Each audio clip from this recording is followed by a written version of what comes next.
Hello, and welcome back to Knit Your Stress Away. I am Nadine. I am a mom of three, and I am a knitter, have been for a long, long time, and I'm the host here on the Knit Your Stress Away podcast.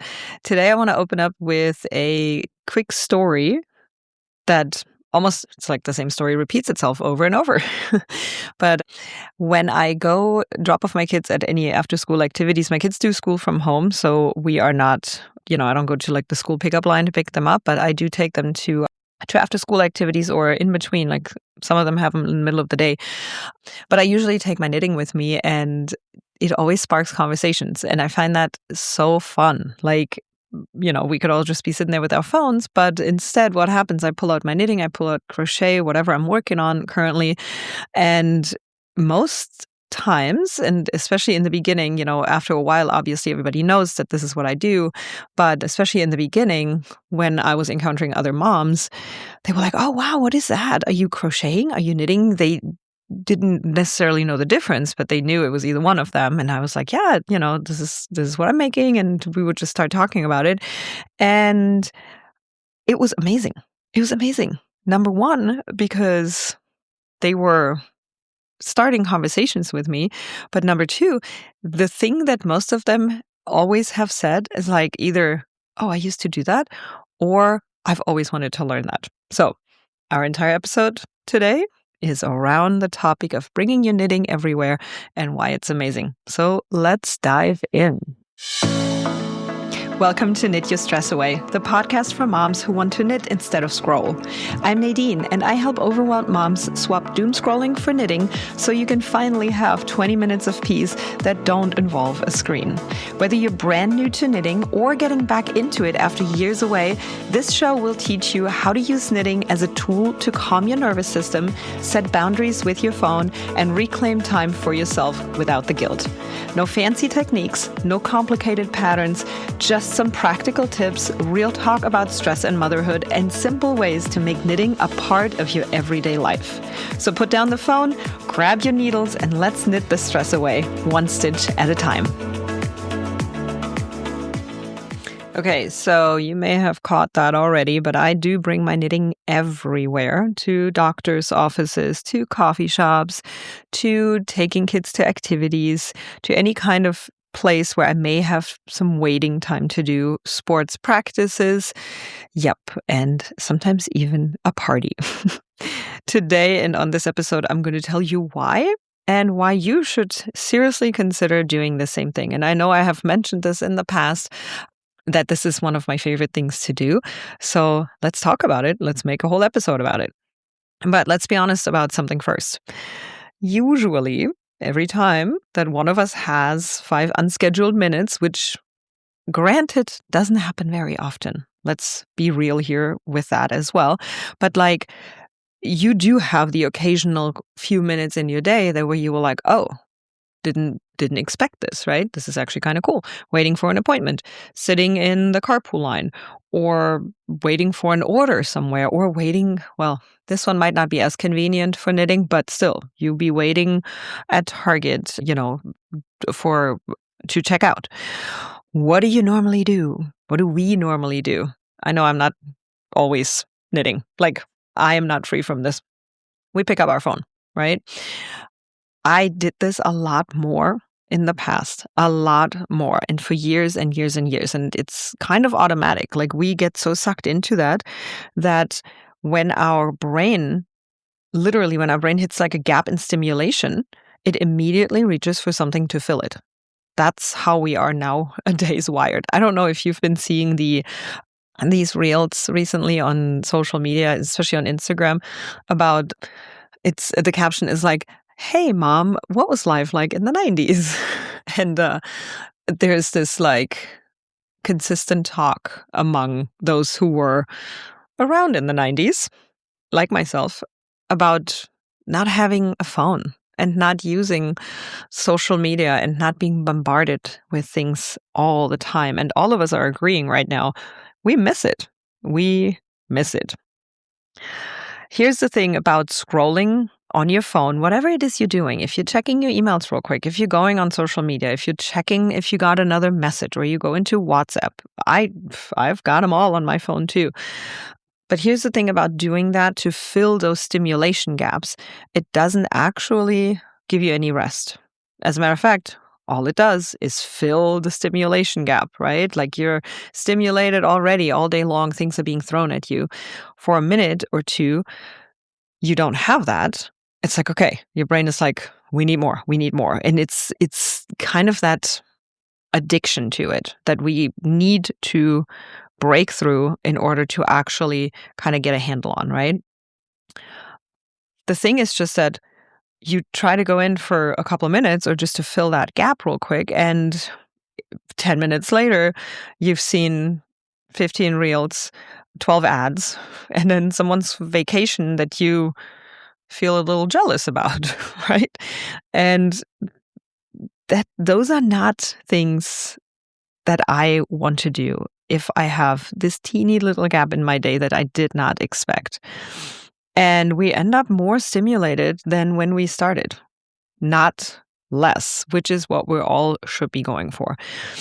But what our nervous system actually needs instead in those gaps is something hands-on that slows us down, something that occupies our hands without demanding anything from our brain, other than maybe, hey, how did that stitch work again? So a little brain challenge is not a bad thing. But the stimulation that you get from your phone is nothing that you have to actually do. It just comes at you. And it adds to the constant chatter that we are already surrounded by 24/7, unless you're sleeping. So not 24/7 exactly, but pretty much the entire time we're sleeping is the only time where we're not bombarded by something from either the media or from our phones, some sort of notification, things like that. So the thing, or one of the things that your nervous system could really use in those moments to truly catch a break, because that's the beauty about it. We do have those moments in our day, right? We do have these gaps. They happen all day long. They happen all day long. And they're tiny. Granted, they're really tiny. They can be 5 minutes, they can be 10 minutes, but before your next meeting begins, or again, while you're waiting for your kids, that can actually be a little bit longer. But they're little pockets of time. We talked about making your morning coffee instead of scrolling your phone or turning on the news immediately. You could take that break and you can use that time and fill it with something else that actually resets you and that gives you a true break versus what your phone does, which is just make you more frantic, right? So here's where the knitting comes in. And I am just going to walk you through my real life because I think sometimes it sounds nice in theory. And then you're like, well, how do I actually do this? How do I actually do this? So I already opened the episode with my kids' activities. So my kids' activities are usually somewhere between, well, I do a lot of back and forth driving because there's 3 of them. So it's not generally getting a full hour at a time, but it's somewhere between, I would say 20 minutes to 45 minutes or so that I actually sit down and wait for them. And I make a point of doing that. I could also just be running errands while they're doing that. But I try to consciously build in these breaks where I can bring my knitting, where I can bring my crochet, or sometimes I have a book. Sometimes it's a really good book and I'm like, knitting or reading. But I think they're very similar in the sense that they just transport us out of our craziness, right? And they bring us back down, reset our nervous system, and just truly help us take a break and counter the stress that we're feeling by being pulled in all the directions all day long. So whichever that is. But I did say before that in the last 2 episodes, you can actually go right back to those where we were talking about different types of projects and also which project to use as a beginner or to make as a beginner. But for these specific ones that you're taking along with you for filling like 5, 10, 20-minute gaps in your day, you want to have a very simple project. You could even have one that is literally just for that you only work on when you're out of the house. Make it something really simple. You could make it a blanket that takes a long time to finish so that you don't ever have to like really switch it out. It'll take you a while to get it done. But the point is not necessarily the end result, but just to have that in your back pocket or in your car in your knitting bag and just be able to pull it out whenever you need it, right? It could be something smaller too. It could be a scarf. It could be even a dishcloth. If you're very much at the beginning still, make it something small and not super overwhelming. But it definitely needs to be something not complicated, something that you do not have to have your pattern always on hand for. It needs to be something you can pick up and just start knitting. So you don't need to have necessarily a row count for a project like that. It's better to have one where it says knit until your whatever part of the project you're in, but knit until it measures so and so many inches, because then you can just knit without having to count or without having to keep track of your counting. You just need to make sure that you measure every once and again so that you're not overshooting the goal. So that's a great place to bring your knitting with you. And the thing is, once you get in the habit of that, like I'm actually at a point where very rarely do I forget or consciously say, oh, you know what, I'm not going to need my knitting or, my project bag here because I'm not going to have any time where I need to wait. And oh boy, am I wrong. It's like clockwork. Every time I'm like, no, I'm not going to need it because I'll be so busy running around. There is not going to be a gap. And sure enough, there I am sitting for 20 minutes somewhere and I neither have a book nor a knitting project and it ticks me off every time. So don't be like me. Bring it every time you leave the house because you just never know. You can also so I'm just going to run you through a couple of examples, but that's a big one for me is my kids' activities. The next one is definitely doctor's visits, dentist with visits. I go to the chiropractor like twice a month. I always have my either knitting or my book with me every single time. Also, what it really helps with, and this might be for some of you, this might be the case, if you're kind of feeling anxious when you go to the doctor or to the dentist, this will really help. This will really, really help. You get out your knitting and you can just totally calm down and it won't make you even more anxious like it would if you pulled out your phone. So that's a really awesome side activity there. Or side effect, sorry. Another one is coffee shops, right? If you can literally intentionally go to a coffee shop so that you have the time and say, you know what, I'm going to sit here for 30 minutes and I'm going to take this break and I am just going to knit. That would be an amazing way of spending those 30 minutes and making sure that you're not interrupted, right? You keep your phone in your pocket. You don't have an agenda. You don't have any productivity pressure. You are just sitting there. You can knit. You can either listen to people around you or you can put a podcast on or an audiobook and just enjoy that time. But by being out of your house or out of a normal environment, maybe it helps you to not just naturally grab your phone, but you kind of truly enjoy that moment for yourself. And then there's your own kitchen, which is not technically in public, but I do think it counts. I literally knit at my kitchen island while I'm waiting for my tea water to boil or while I'm cooking and I'm waiting for something. It's a minute here and a minute there, but that counts and it matters, right? It actually has become quite a natural reflex for me that I'm reaching for my knitting when I have a few minutes versus reaching for my phone. And I want that for you. Like, just imagine that for a moment. If the automatic reach is not your phone, but you're like, hey, where's my project? Where's my project? And I have a couple little tricks that I usually use, but for me, a big one is to keep the knitting project or the little bag that you have it in either very close to your phone or literally on top of it. Like, hide your phone under your knitting, because guess what? The first thing you're going to reach for will be your knitting in order to get to your phone. And that might just do the trick, right? So maybe, I don't know, maybe you're somebody who was like, well, Nadine, I would kind of feel weird to pull out my knitting in public. Maybe you feel a little self-conscious. Maybe you feel like you're the only one doing it. Maybe you're like, oh, that's such a grandma hobby.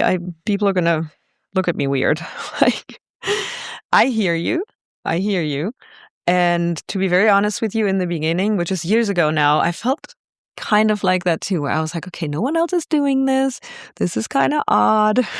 Like, they're going to look at me weird because everybody else is looking at their phone and it just seems like a lot cooler or whatever. But here's what I found. people are either completely unbothered or, like I said in the beginning, they're genuinely curious and also very kind about it. I have had so many awesome conversations with strangers because I have pulled out a knitting project instead of my phone. And I find that so amazing to then all of a sudden go from everybody's just staring down at their phones, no one's talking, right? No one's even registering what's going on, to then having a conversation with a complete stranger. And they will ask what I'm making. They will say, I used to knit, or I feel like I've done that before, but I don't even remember. Or they say that their grandma or their mother used to knit. I mean, so many different stories that I've heard over the years. Or even better, like they're going to ask, hey, where do you learn how to do that? So it becomes this connection point instead of a barrier and instead of so it's always so funny when I take my walk in my neighborhood with our dog. I often walk by the kids' bus stop and there are so many kids just standing there and looking down at their phones. And I'm like, man, is that what we all look like? I'm pretty sure we are. So I sort of on a mission for us knitters, to kind of break that cycle and to have conversations about the projects that we are knitting in public. And lastly, what I find even cooler is when, someone says, gosh, I wish I did something like that. I really should learn this. And for me, that's exactly the energy that I love, because then I get to tell them, hey, it's really not as hard as you think, or as hard as it looks. And then I send them to my podcast and they can come and listen and hopefully join us all in this amazing craft. The people who judge you for knitting in public are basically non-existent in real life. Seriously. I've never came across anyone who looked at me weird because I was knitting. I personally think that voice is in our own brain, being a little weird about doing something differently than other people. You can say, hey, thanks, and then do the thing anyway. So if you want to start bringing your knitting out into the world, here is how to set yourself up so it actually happens. That's the thing, right? We got the good intentions, and then it's like, oh, whoops, forgot that again. That didn't happen. That didn't happen. So here are a couple of very tangible ways for you to actually make this happen. Number one, if you're a total beginner, obviously your first step is to go to theknittingmamas.com and download your free guide. It's called Swap Scrolling for Stitching. It comes with a complete beginner guide, what you need, where you can buy your materials. I have YouTube videos where you can learn to knit. And for those of you who already are knitting, but are kind of like, okay, I need to work this into my day more. I need to work this into my life more. I just can't find the time. Let's talk about how you can make this happen and actually take your knitting with you so that you ditch that phone a little bit more often and pick up those needles instead. So first, you want to have a dedicated travel project. Like I said earlier, pick something that's either small or big. It can be big, it can be small, it doesn't matter, but it needs to be simple, right? It lives in your bag or even in your car. You don't even have to take it out, but it needs to be something that you can pick up mid-row without any context, any counting, preferably something that is just one color, so you don't have to lug around multiple different colors and change colors and all that other stuff, right? Garter stitch, anything is perfect. Simple scarf works great, or I am currently working on a blanket, which is going to take me probably 100 years, but I can take it, leave it. It doesn't matter where I left off. It's always going to be there, and the stitch is always the same. So, perfect project. Again, put it in a bag. Leave it in your car or leave it by your door or in your purse. Mine lives in my purse right now, so that wherever I go, it's coming. Keep it in a little zipper bag or zippered pouch. It can be whatever you want it to be. It can be a travel bag specifically designed for knitting. Like there's tons out there. Mine is currently in a regular, what are those things called? Like a tote bag. You can get those anywhere, right? Like they're the cutest thing. It's like I'm reluctantly admitting to the fact that I collect tote bags. I have so many. I switch them around just so that I carry a different one every time because I love them all. I can't get rid of any. But also in there, it's nice to have a small pair of scissors and maybe a tapestry needle just in case you might need that at some point.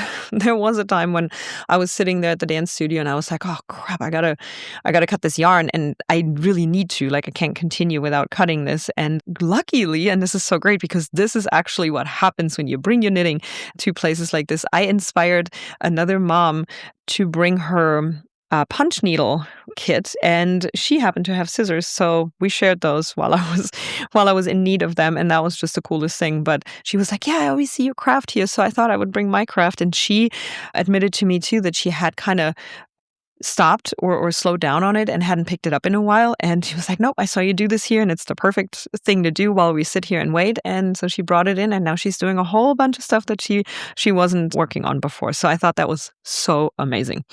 But this is basically key to be ready to go without any prep. So if you have to look for it first and if you have to kind of like find your project bag first before you even start, you're probably going to be like, "Nah, never mind," and grabbing your phone again.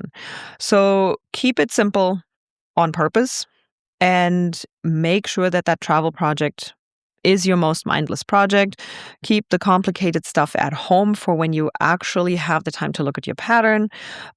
Because when you're in the waiting room or in the pickup line, you want something that your hands can just do on autopilot while your brain rests. And also because you only have a few minutes potentially. And I want you to still say, "You know what? It's worth picking this up, even though I only have a couple of minutes." Because even though you're only doing like one row, or maybe even less than that, maybe you didn't even make a whole row, it doesn't matter. You still did something for yourself, for your nervous system, something that gives you so much more than scrolling your phone. Scrolling your phone is like lost time you don't get back. Nothing really effective happened there. But when you do a couple of stitches, you are relieving your own stress, but you're also making something, right? Okay, your challenge for this week. Bring your knitting somewhere with you this week. Doesn't matter where. Could be kids' practice, the car pickup line, a waiting room, a coffee shop. If you have an appointment this week, make sure you bring it. If you pull it out or not, let's make that the second thing, right? But your challenge is first, bring it with you. And just one time, okay? Notice how it feels different from reaching for your phone. Notice your shoulders. Notice your breathing. Notice how you feel after 5 minutes of knitting instead of 5 minutes of scrolling on your phone. And then also take a look around the place where you are and see what other people are doing. There is going to be a difference and it's going to be noticeable. And I'm so excited for you. If you do need a simple travel project to start with, you can head over to theknittingmamas.com. Sorry, lost my train of thought there. Head over to theknittingmamas.com, grab the free guide I mentioned earlier. And it, like I said, it has everything in there that you need to get started. And there are a couple of project ideas in there that are perfect for on-the-go knitting. You can also head back to the episode before this, where I was actually rounding up 5 beginner projects that are perfect for anyone who's just starting out, but also for those on-the-go projects to keep them super simple. Find me on Instagram at @theknittingmamas_. Tell me where you took your knitting this week. I am super excited to hear, and I genuinely love people tagging me and seeing what they're up to with their knitting so that I can reshare it and shout you out as well. I hope you enjoyed this episode. I hope it inspired you to not only knit in that one spot in your house, but to just make it a travel thing. Take it with you. As a matter of fact, speaking of travel, I also take my knitting on the airplane. So, leaving you with that. Hope you have a wonderful day, and I will talk to you next week.